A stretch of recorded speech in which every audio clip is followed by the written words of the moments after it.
Sa ibang balita naman, nakakuha ng positibong net satisfaction rating ang administrasyon ni Pangulong Ferdinand R. Marcos Jr. sa pinakahuling datos ng SWS survey. Yan ang ulat ni Kenneth Pasyente.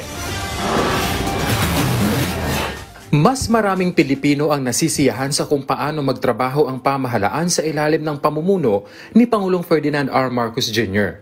Batay kasi sa pinakahuling datos ng social weather stations, tumaas sa good o positive 40 ang grado ng administrasyon ngayong Hunyo mula sa dating moderate o positive 29 noong Marso. Mas mataas yan ng 11% sa loob lamang ng 3 buwan. Batay sa survey na isinagawa mula June 23 hanggang July 1, 62% o higit sa kalahati ng mga Pilipino ang kontento sa kabuuang performance ng administrasyon.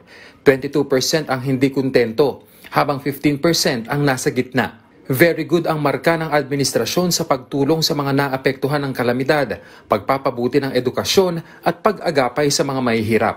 Good naman ang rating ng administrasyon sa pagpapatupad ng pabahay, pag-develop sa agham at teknolohiya, gayon din sa pagsiguro sa pampublikong transportasyon at seguridad sa pagkain.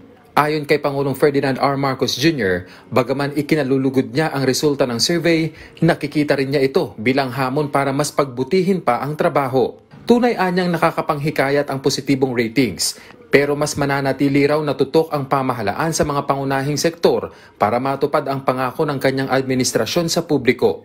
Tuloy lang ayon sa Pangulo ang pagsisikap ng administrasyon hindi para makakuha ng popularidad, kundi makapagbigay ng serbisyo para maiangat ang antas ng pamumuhay ng mga Pilipino at mapagtibay ang buong bansa para sa mas masaganang kinabukasan. Naitala ang improvement sa rating ng pamahalaan sa Metro Manila, Balance Luzon, Visayas at Mindanao. Isinagawa ang survey sa pamamagitan ng face-to-face interview sa 1,500 adult respondents sa buong bansa na may kaukulang sampling error margins. Kenneth Pasyente, para sa Pambansang TV, sa Bagong Pilipinas.